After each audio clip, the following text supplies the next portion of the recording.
விஜயோட speech prepared ஸ்பீச்ன்றது எல்லாருக்கும் தெரியும். அதுல குறிப்பா திமுக தூவி போட்டு அடிங்க. சகல என் அடியை பார்த்தது இல்லையா? பார், என்ன அடிங்கிறத மட்டும் நீ இன்னைக்கு பாக்குற. மக்கள் விரோத ஆட்சியை திராவிட மாடல் ஆட்சின்னு சொல்லி மக்களை ஏமாத்துறீங்க. திமுக அரசுக்கு வலிக்கக்கூடிய இடங்களில் அடிக்கிறார். கட்டத்தோட ஆளுங்க நம்ம பூச்சி பண்ணி போட்டு அடிச்சிருக்காங்க தல. கட்ட குறைக்கு கட்டம் சரியில்லை. திராவிட மாடல்னு சொல்லிக்கிட்டு தந்தை பெரியார் பேரறிஞர் அண்ணா பேரை வச்சு தமிழ்நாட்டை சுரண்டி கொள்ளையடிக்கிற ஒரு குடும்ப சுயநல கூட்டம் தான். விஜய் அடிக்கிற இடம்லாம் திமுகவுக்கு சரியான வழி ஏற்படுகிறது. செத்து அடிச்சிட்டீங்களே சார். ஆள்றதுக்கு வீடு, வயிற்றுக்கு சோறு, வருமானத்துக்கு வேலை, இதுதான் எங்களுடைய அடிப்படை அஜெண்டா. இந்த மூணுத்துக்கு உத்தரவாதம் கொடுக்க முடியாத கவர்மெண்ட் இருந்தா என்ன போனா என்ன? விஜய் விக்கிரவாண்டி மாநாடு நடத்துனதுல இருந்து இவங்களுக்கு தூக்கமே இல்லை. பிட்டோ பாச உணர்வே என்னன்னு சொல்ல தெரியாது அந்த குழந்தைக்கு. பயம்னா மட்டும் எப்படிங்க சொல்ல தெரியும்? தூங்காத தூங்காத, நான் தூங்கல. பயப்படுறாங்க. பயம் அத கொடுத்தது யாரு? நாங்க. அவங்க பாசிசம்னா நீங்க பாயசம்னா நடுங்கிட்டாங்க. என்னது நம்ம பாசிஸ்ட் கட்சியா? அவங்க பாசிசம்னா நீங்க என்ன பாயாசமா? பாசிஸ்ட் கட்சினா அது பிஜேபின்னு எல்லாருக்கும் ட்ரெண்ட் பண்ணிட்டு இவங்க நடந்துக்கிற பாசிச தன்மை பெரிய அளவில் தெரியல. மாட்டிக்கிட்ட பங்கு. நீங்களும் பாசிஸ்ட் தான் சொல்லும்போது தாங்கிக்கவே முடியல. ரீச் அதிகம் தாங்கிக்க முடியல. இதுடி மாலா ஃபேன் போடு. இதெல்லாம் திமுக ஸ்ட்ரென்த்தோ அங்கெல்லாம் அடிக்கிறார். ஓ மாலா, எரிச்ச தாங்க முடியலடி. பேன 12ஆம் நம்பர்ல வை. அவர்கள் தான் ஒரு படத்தில் சொல்வார் என்று நினைக்கிறேன். கால் வைக்கிற இடம்லாம் கண்ணி வெடி வைக்கிறான்ட்டு. யாவது பண்ணி முன்னுக்கு வரலாம்னு பார்த்தா கால் வைக்கிற இடமெல்லாம் கண்ணி வெடி வைக்கிறாங்களே. எங்க அதிகமா வலிக்குமோ அங்க அடிக்கணும்ட்டு அதை அடிக்கிறாரு. இங்க அடிச்சாதான்டா அங்க வலிக்கும். இந்த டிவி டிபேட்ல அரசியல் எந்த வடிவில் வந்தாலும், பத்திரிகையாளர், அரசியல் விமர்சகர் எந்த வடிவில் வந்தாலும் அவங்க பூரா திமுக கரைக்கும். கொடுக்கப்பட்ட மக்களுக்கு ஆதரவாக போராடினார். அந்த உரிமையை மீட்டுக் கொடுத்திருக்க பெரியாருடைய பங்கு. அதெல்லாம் வர்றதுக்கு ஒரு வாய்ப்பு கொடுத்தவர் தந்தை பெரியார். நான் ஒரு குடும்பம் கொள்ளையடிக்கணுமான்னு சொல்றாருமா. இதுக்கு என்ன பதில் இருக்குது திமுக கிட்ட சொல்லுங்க. அவர் ஒரு உல்லாசபுரியில் கனவுலகத்தில் வாழ்ந்து கொண்டிருக்கிறார். மங்கினி பாண்டியரை அரண்மனை வாயிலில் 8 புள்ளி கோலம் தான் போட்டுள்ளார்களாமே, ஏன் 16 புள்ளி கோலம் போட மாட்டார்களாமா? அவரை சந்திச்சிருக்கேன். சீரியஸாவே இந்தியாவிலேயே மிகச்சிறந்த ஆட்சியை நாம கொடுத்துக்கிட்டு இருக்கோம்னு அவர் நம்புறாரு.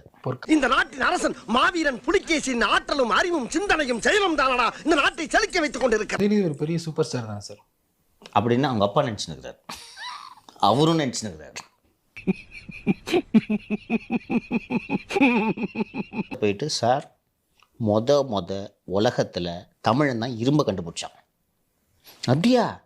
அப்போஸ் ஆமா, இதை ஏடிஎம்கே பீரியட்லேயே கண்டுபிடிச்சிட்டாங்க போன கவர்மெண்ட்லேயே. ஆனால் நம்ம கண்டுபிடிச்ச மாதிரி ரிலீஸ் பண்ணுறோம். எப்போ? நாளைக்கு வாங்க போவோம், கிளம்புங்க.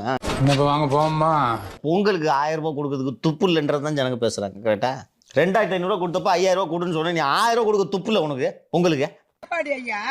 2500 ரூபாய் கொடுக்குறேன்னு என்னாரு? நீ 5000 ரூபாய் கொடுக்குறேன்னு சொன்னீங்க. முக ஸ்டாலின் கொடுக்குற நீ இந்த மக்களுக்கு என்ன பண்ணிக்கிற? இத ஒரு 500 ரூபாய் கொடுக்க தகுதி இல்லையா? தமிழ் தேசியமும் திராவிடமும் என் கண்கள்னு. அதுக்கு தான் அண்ணன் சீமான் அதே எப்படி கருவாட்டு சாம்பார் என்று புதிய ஐட்டம் ஒன்றை ரிலீஸ் செய்தார் என்பது உங்களுக்கு நினைவு இருக்கும். ஒன்னு சாம்பார் என்று சொல்லு, இல்ல கருவாட்டு குழம்பு என்று சொல்லு. ரெண்டும் சேர்த்து கருவாட்டி சாம்பார்னு சொல்லிட்டு இருக்காது. சேர்கள் எல்லாம் உடைச்சிட்டாங்க அந்த ரோகிணி தேட்டர்ல. சின்ன பசங்க விடாது இருக்கும் அந்த ரோகிணி தேட்டர் இதெல்லாம் பண்ணுவாங்க. சின்ன பசங்க ரசிகர்கள் தான் அப்புறம் இப்படி இருப்பாங்க. கட் அவுட் மேலே ஏறி நின்றுட்டு ஆடுவான்.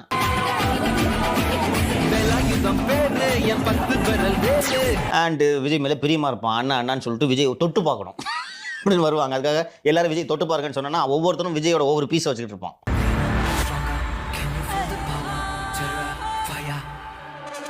இந்த ரசிகர் மன்றங்களை எல்லாம் மேனேஜ் பண்ணிட்டு வர்றவர் திரு புஷி ஆனந்த். அவரோட ரோல் வேற.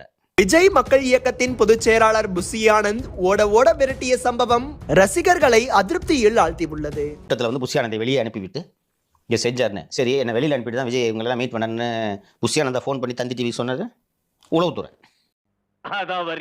ஐபிஎஸ் அதிகாரி திரு வருண்குமார் அவர்களை பற்றி ஏதோ ஒரு செய்தியாளர் சீமான்ட்டு கேட்கும்போது ஆடியோ திருடன்ட்டார் பொசுக்குன்னு. நீ செல்போன் திருடன், ஆடியோ திருடன். 14 செல்போன் அதுல தான் ஆடியோ திருடன். நீ நேர்மையாளன் சொல்ற. இந்த ஆடியோ வெளியிட்டு அயோக்கிய போய் நீ இல்லையா? சசிகலாவின் கணவர் திரு நடராஜன் அவர்கள் வீட்டை காவல்துறை சோதனை போடும்போது உள்ள அந்த லெட்டர் கிடைக்குது. லெட்டர் கிடைச்ச உடனே லெட்டர் எடுன்னு சொல்லி இவர் ஸ்பீக்கருக்கு அனுப்புறாரு. மண்டைக்கு மேல் மண்டை இருந்தால் மட்டும் போதாது, மதி வேண்டும், மதி. என்னை போல் அப்போதே ஜெயலலிதா அரசியலை விட்டு ஓய்வு எடுத்திருப்பார். அது 89 90 ஆட்சியா 96 ஆட்சியான்றது எனக்கு சரியா நினைவில்லை. அப்படி போயிருப்பாங்க ஜெயலலிதா. கிட்டத்தட்ட ரிட்டைர்மெண்ட் மூடுக்கு வந்துட்டாங்க. இவர் அதை எடுத்து பத்திரிகையில் ரிலீஸ் பண்ண விட ஜெயலலிதா ஃபர்ஸ்ட்லேருந்து வரேன், என்னைய வரட்டு பார்க்குற இரு வரேன்ட்டு வந்தாங்க.